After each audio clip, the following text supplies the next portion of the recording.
Muito bem, estamos de volta com o programa coletivo de imprensa para você nesta quinta-feira. Horários alternativos, na sexta, 1 da tarde, e no domingo, às 8h30 da noite. Excepcionalmente hoje, gravado, tá bom? Estamos entrevistando o tenor Paulo Paulilo, ao lado de Rita Vale, presidente da BCC. Já ela vai falar do evento. Neste sábado, você deve comparecer e ajudar a Associação Bragantina do Combate ao Câncer. E vai ter talentos maravilhosos, depois eles vão falar desse recital, enfim, muita coisa legal na Casa de Cultura neste sábado aqui em Bragança Paulista. Eu falo o tenor Paulo Paulilo, tá certo? Tô certo? Cantor lírico, cantor... Tá tudo certo ao mesmo tempo? Tem as classificações, né? Sim. Que você falou, assim, é difícil, né, classificar uma voz, porque quando a gente é jovem também é mais difícil, né? Porque ainda não terminou a formação, né? Então, e com o estudo a coisa pode mudar, né? Mas nesse momento, de escutar muitos professores e tudo, eu sou um tenor lírico, né? Então, ainda o tenor lírico tem determinado repertório para seguir, né? Que é importante, porque tem muitos tenores aí famosos e tudo que seguiram o repertório errado e a coisa não foi muito bem, não, né? Tiveram problemas de saúde, né, vocal, né? Então, não segura. Deixa eu só voltar um pouquinho, nós vimos aí no finalzinho do outro bloco a Ida, e quando vi o Plácido fazendo Radamés em Aida, maravilhosamente, para vocês que estudam, que cantam, há esse desejo de um dia fazer o papel de Radamés? Há essa ambição do lado positivo da profissão? Eu canto só para chegar nesse ponto, né? Porque eu não quero, não é querer esbanjar nem mostrar nada, mas eu não quero ficar cantando papéis secundários durante muito tempo. Meu objetivo é já, se tudo der certo, depois desse próximo ano, que ainda tem mais esse ano de contrato, um ano de contrato com o teatro, que eu faço parte da Ópera Estúdio, então eu sou obrigado, né, a fazer as segundas partes. Mas eu acredito que depois desse ano, se a coisa desenrolar como está desenrolando, se eles me efetuarem no teatro como fixo do teatro solista, então a coisa muda e aí quase sempre são os papéis principais, né? Então, e meu sonho sempre foi esse. Nunca pensei em cantar segundas partes, assim. Eu sei que é um bom aprendizado, porque você está no palco e é um bom aprendizado. Acho que todo mundo, até os grandes cantores, como o próprio Plácido Domingo, fez o Borsa do Rigoletto mais de uma vez quando ele era jovem. Então eu acredito que seja muito... Eu cresci muito de também cantar do lado de grandes artistas, né? Sim. Que fazem os papéis principais, porque Hamburgo é uma grande casa na Alemanha, então grandes artistas de todo mundo vêm cantar. Então para mim foi ótimo você não ter aquela responsabilidade e estar aprendendo ao mesmo tempo. Mas eu quero com certeza já nos próximos anos aí debutar os papéis principais, com certeza. Agora, Paulo, para quem está em casa, às vezes não tem a noção do que a gente está falando, da importância quando se faz um papel principal de uma ópera, explica para quem está em casa a importância disso. Quando eu falei de um Plácido Domingo que está em Nova York, quer dizer, o papel principal, por isso que você fala, eu quero chegar lá, às vezes dá a impressão, mas ele não quer o secundário, não. A importância que é fazer, no caso de Aida, um Radamés, enfim, um papel principal. Explica para quem está em casa esse auge na profissão que é maravilhoso. Eu acho que todo mundo, assim, que tem uma voz, né, um timbre de voz bom e que tenha coragem também, né, porque a hora que você entra no palco, você precisa também ter um pouco de coragem. Eu já vi muitos artistas que, até grandes, né, que tem um certo pânico e tudo. Acho que isso é normal, né, para todo mundo ter uma ansiedade, um medo, né. Mesmo o Plácido Domingo, com certeza, ele ainda tem aquele friozinho, aquela coisa toda. Mas a responsabilidade é outra, né, de você fazer um papel grande. Então, por exemplo, um Radamés é uma outra responsabilidade, como eu falo mais pelo tenor, porque é aquilo que eu me identifico mais, né, mas eu também posso dizer de sopranos e barítonos.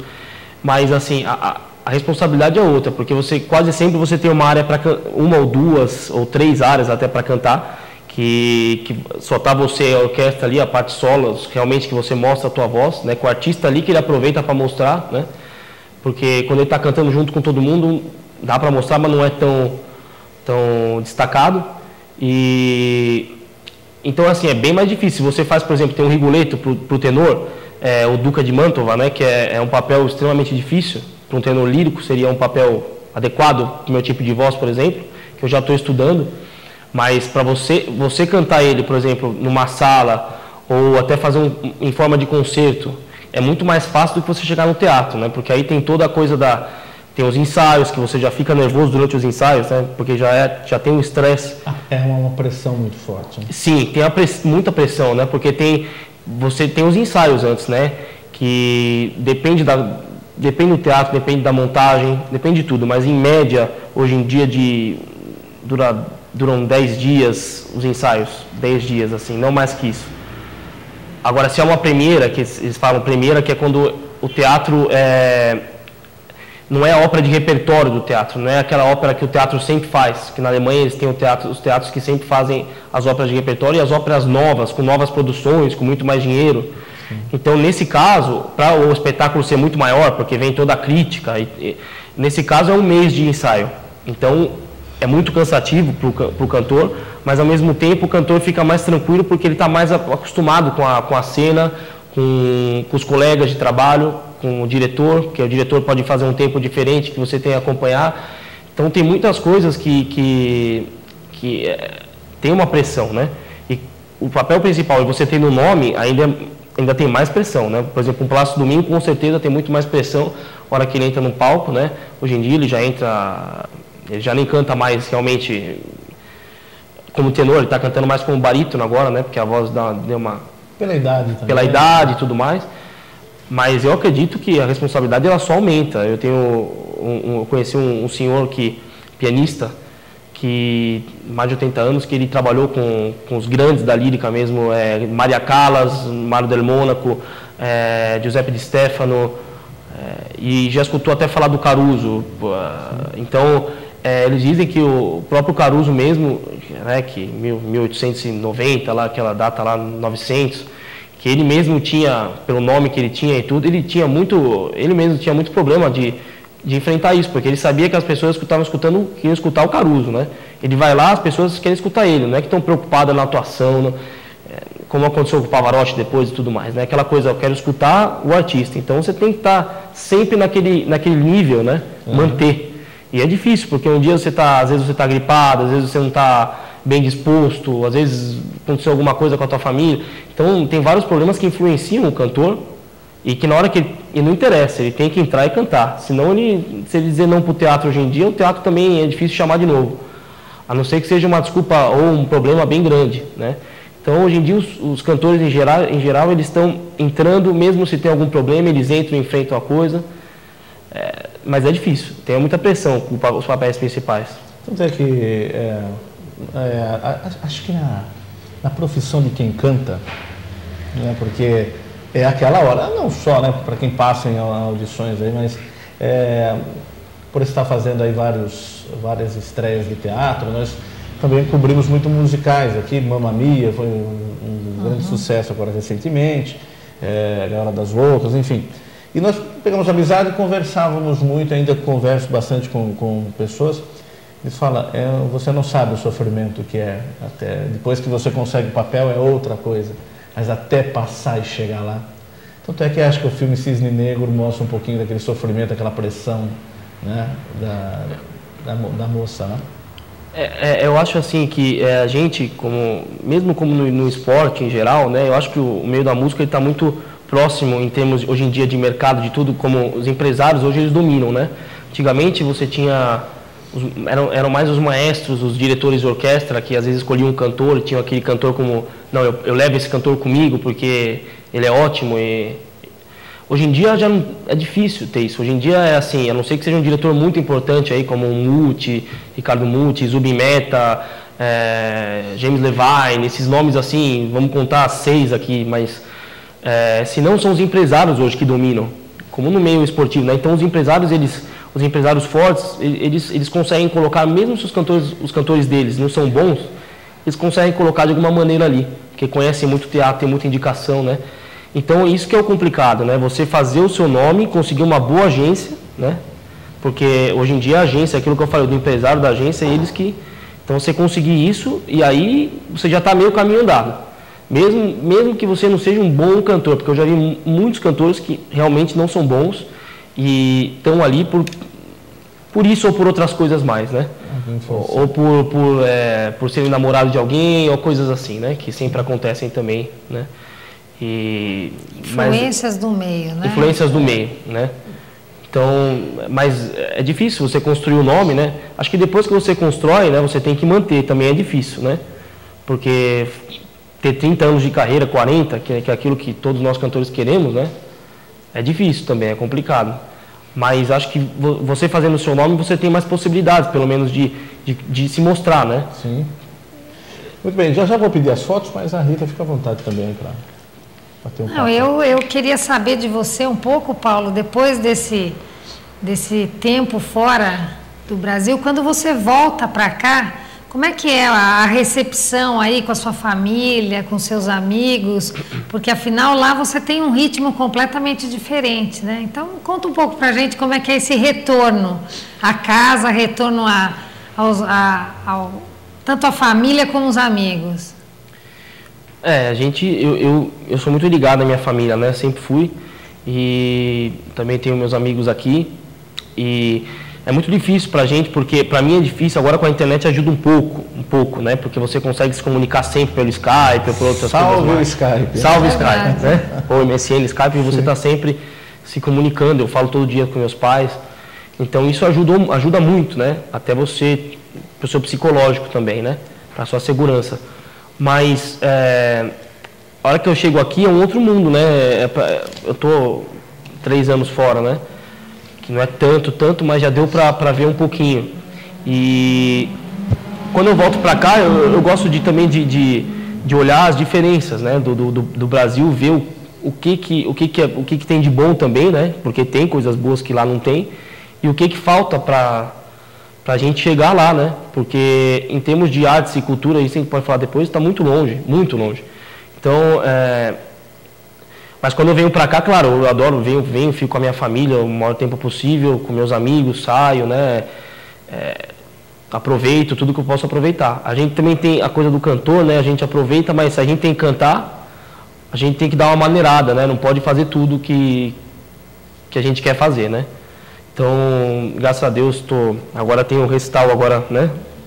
Que a gente creio que vai ser uma grande apresentação para todos que vierem, e eu acho que esse recital, por exemplo, agora eu estou me cuidando, estou bem tranquilo em relação a isso, para me manter bem até lá. Até, né? O retorno. Até isso, e para o recital também correr tudo bem, porque é claro que a gente depende da técnica, mas a gente depende da nossa saúde, depende de tudo, né? Da temperatura, do tempo, do clima, de você estar feliz, né? Você não está, e por exemplo, isso pesa também a favor, porque quando eu venho para cá, a maioria das vezes eu estou mais tranquilo, mais feliz, né? E quando a gente está lá fora, algumas vezes a gente passa por momentos um pouco de certa instabilidade, né? Emocional.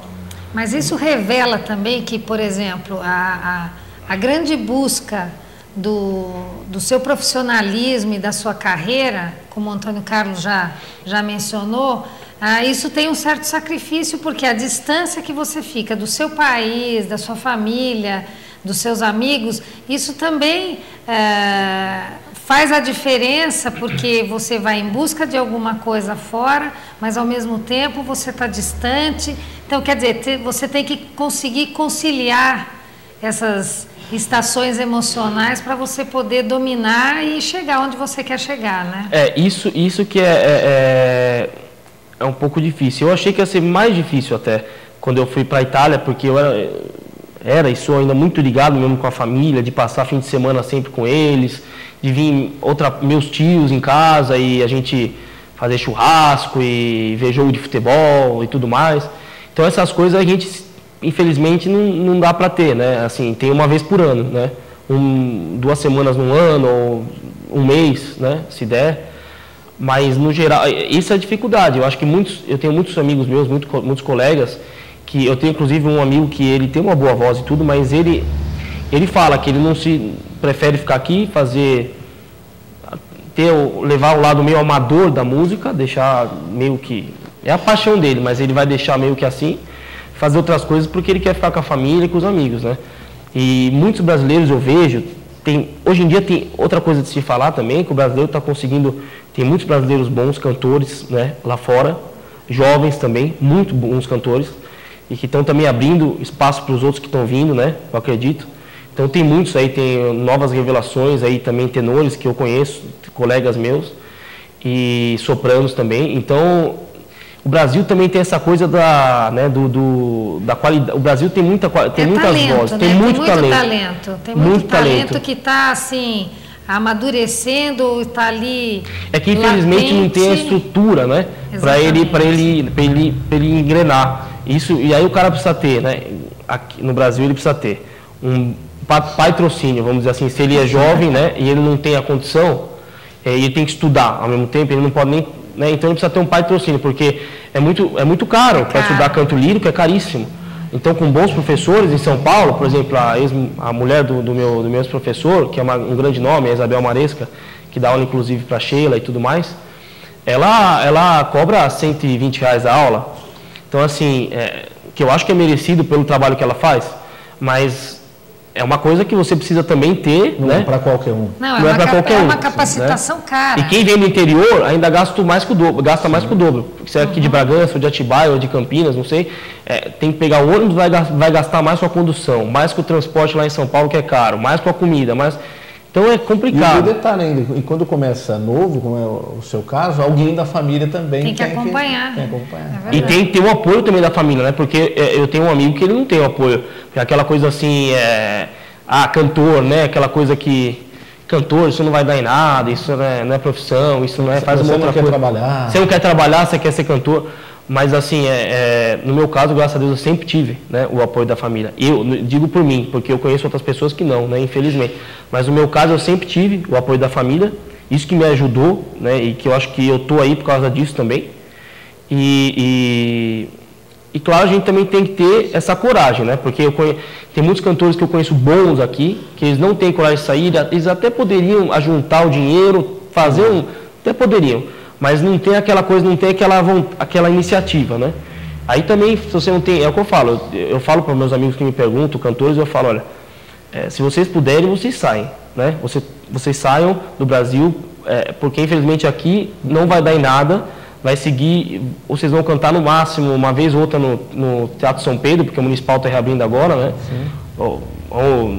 Que é sempre aquela mesma panelinha também de cantores que já cantavam antes. Para o jovem é difícil, então... Eu falo, as oportunidades estão lá fora, infelizmente estão lá fora. Se o Brasil melhorar, todo mundo me pergunta, mas você tem vontade de voltar? Eu falo assim, pela família e pelos amigos e pelo país, eu tenho, né? Por esse clima maravilhoso que a gente tem, porque lá fora, né, eu estava lá agora é calor, né, lá é verão, e eu vim para cá, minha mãe, nossa, tá um frio de matar, não dá para suportar, tá impressionante aqui, o São Paulo tá... E eu via na internet também, um frio, e eu vim pra cá e... Não sabe o que é frio, né? Não é querer falar, mas tem essa diferença, que o brasileiro é mal acostumado com isso também, graças a Deus, tem essa coisa boa do clima aqui, tá sempre bem, pode usar manga curta, para eles, quando eles podem usar manga curta lá na Alemanha, eles saem na rua, só falta soltar fogos, porque, pelo menos em Hamburgo, onde eu tô, que é norte da Alemanha, quase Dinamarca, Copenhague e tudo mais. É muito frio. Então é muito frio, mesmo no verão agora tá a mesma temperatura daqui. Não está mais que isso, que nós estamos aqui no inverno e eles estão no verão. Então é essa diferença toda que pesa a favor também, né? Eu estava ouvindo o André Heller falar, no Rio de Janeiro, no Teatro Municipal, está sendo apresentado Nabucco, de Verdi também. Parece ser uma superprodução, eu não cheguei nem a olhar, eu vi por alguma coisa por foto. E estava muito se comentando, no Brasil eles fazem óperas, mas todo mundo está querendo mexer em algo que não deveria, a opinião deles, que ópera tem que ser grandiosa. Ela é grandiosa, aquilo que nós falamos, vai 2h30, 3, grandes cenários. Muitas óperas eles estão diminuindo, tem diretores que falam, olha, não precisa nem ter cenário, faz isso ou aquilo. Quer dizer, eu não sei se isso é bom não. Será que é bom para mostrar, ou pelo menos é um caminho de mostrar a ópera? Olha, eu acho assim, eu acredito que tem um lado positivo também, porque, por exemplo, lá em Hamburgo, uma outra estrutura, né, do teatro. Eles têm muito... Já perderam muito dinheiro também pela crise. Não está a mesma coisa. 20 anos atrás me falaram que era uma coisa fantástica.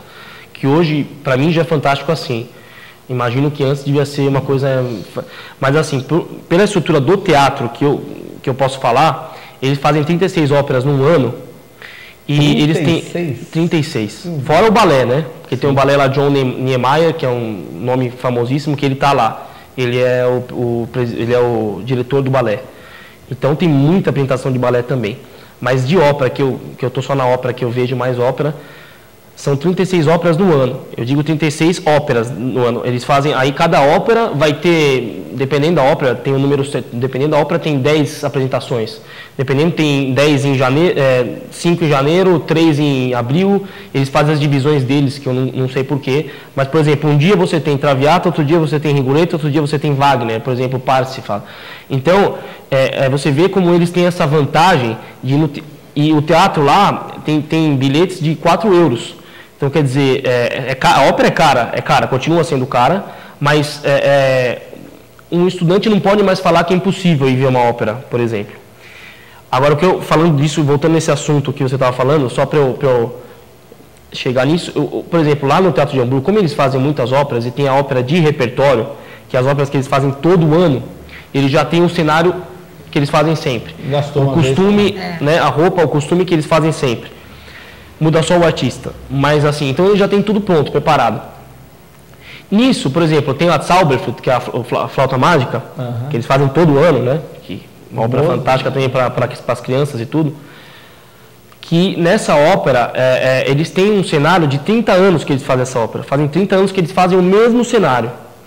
E de um grande regista que bolou a coisa, deu certo, mas é uma coisa que eles não gastam muito dinheiro, porque é um cenário pequeno também, não usa todo o palco, usa talvez 1/5 do palco, e uma coisa bem simples, com tambor, com coisas simples assim, e que com certeza não tem um grande gasto, não é uma grande produção, não é, porque é uma ópera que eles fazem sempre, vai todo mundo assistir, não é uma grande produção do teatro. Eles não têm, por exemplo, não é como eles fizeram a Cenerentola agora, uma produção fantástica com colorido, roupas coloridas, robôs, até bailarinos que faziam robôs, dançavam, milhões, né? Essas fazem parte das premieres, né? Que são aquelas que eu expliquei que eles gastam mais dinheiro, que tem 30 dias de ensaio, 40 dias. Então, por exemplo, eu acho que seria uma boa iniciativa no Brasil de fazer até como tinha antes em São Paulo, nem sei se tem ainda, eu acredito que sim. Eu estou meio por fora, mas eu acho inclusive que meus colegas como a Sheila já cantou lá com Mauro Vrona na Ópera do Meio-Dia, que tinha antes, que é o Pocket Opera, né? Aquela coisa de 1 hora, 1h30. São as óperas pockets. Fazem um resumo, né, e tal, para o público que não conhece. Eu acho que isso é vantajoso, é bom, porque isso aí estimula a população de conhecer, porque a população não conhece. Então vai ver as partes principais da ópera. Então eles meio que cortam aquela partinha que tem hora que é meio chatinho, então fazem as partes principais. E fazem um resumo, explicam.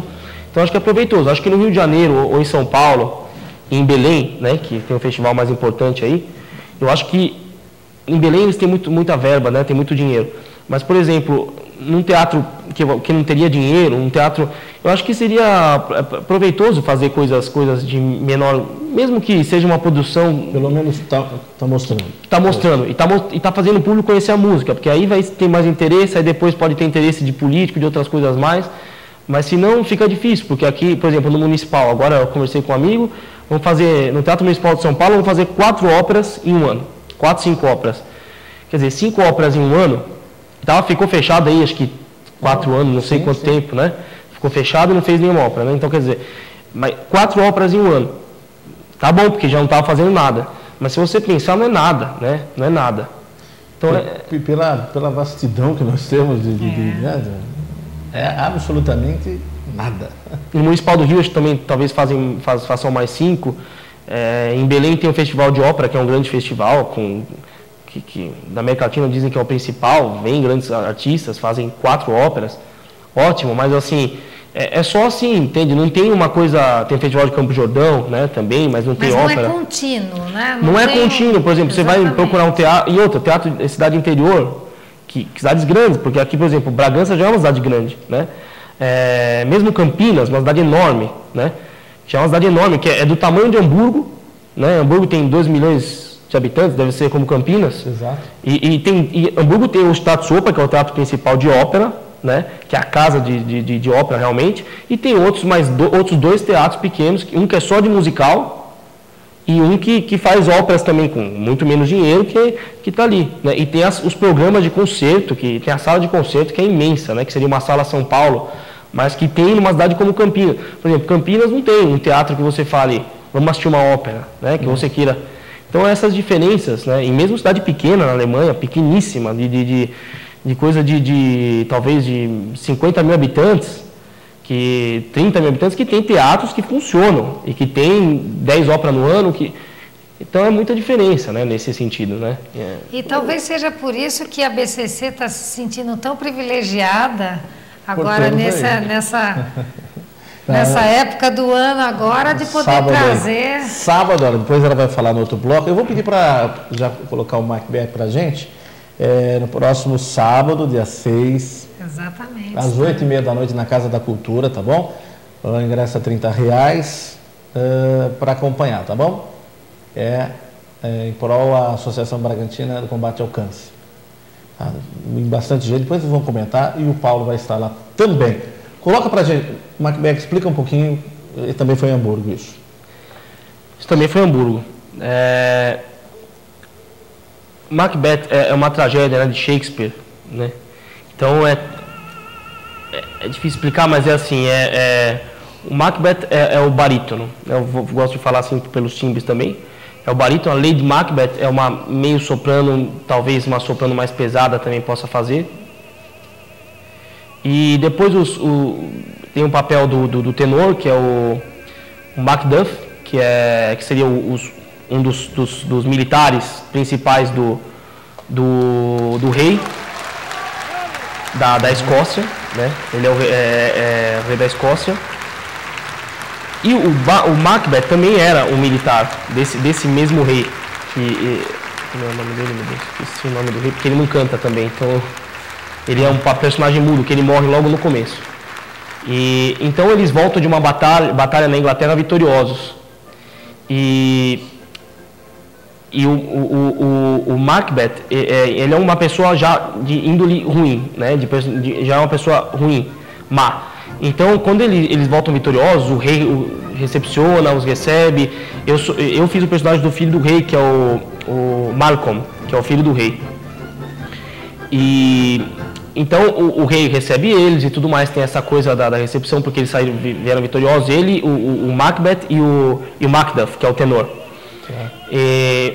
E o banco também, que é o baixo, né? Que também faz parte, também é um militar de alto, um coronel, não sei dizer bem, mas é um grande militar. E aí o que acontece é que a mulher do Macbeth, que é a Lady Macbeth, é uma pessoa também pior do que ele. Então ela fala para ele, olha, vamos tentar, o rei vai vir para cá, hoje vai ter essa festa aí para consagrar a gente, que a gente conseguiu. Então vamos matar ele, porque se você matar ele, você tem condições de assumir o controle da nação e tal. Então ele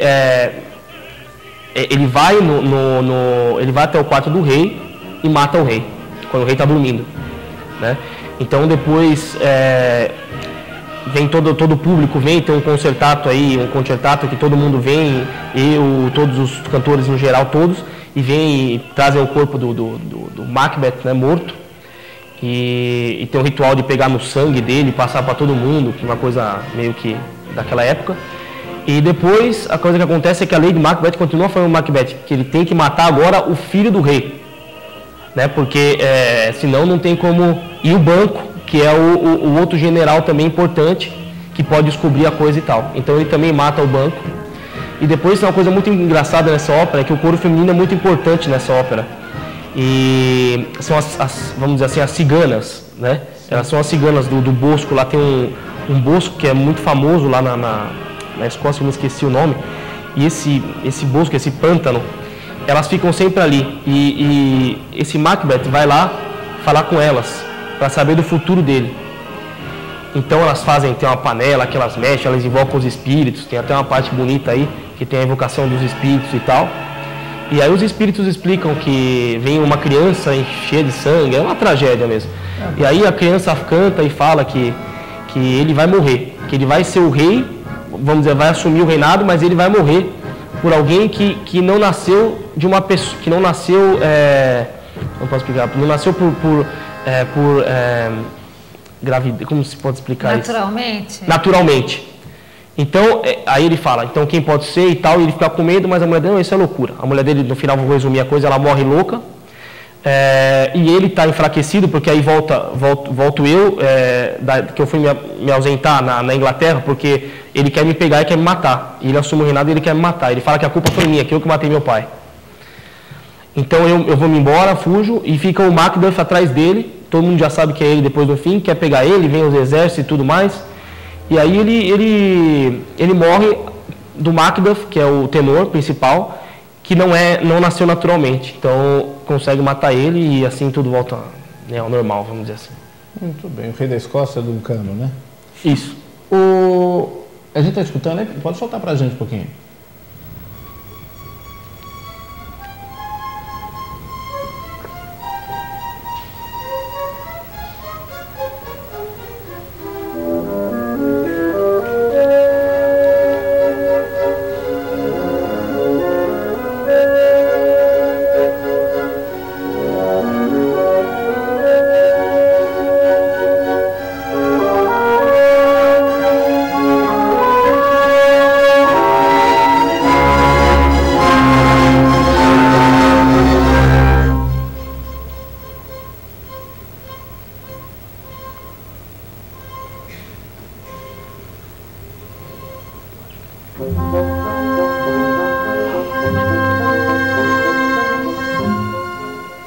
Muito bem, acho que a gente estava falando, eles estavam já colocando, por isso que a gente viu aí uma parte.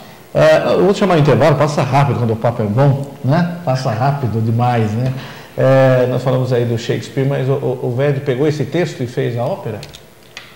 Isso, o Verdi ele pegou essa tragédia, se inspirou nela, e aí ele fez a música, né? E o libretista eu não lembro exatamente quem era. Mas ele pegou ele se baseou nessa tragédia de Shakespeare para fazer essa ópera. Francesco Maria. Francesco Maria Piave. Isso. Vamos lá, um rápido intervalo, a gente volta já com o Paulo Paulino e com a Rita também, para falar também do evento sábado, hein? Vamos colaborar todo mundo lá em prol da ABCC aqui de Bragança e vamos ver o talento do Paulo. Um rápido intervalo, voltamos já com o programa Coletivo de Imprensa.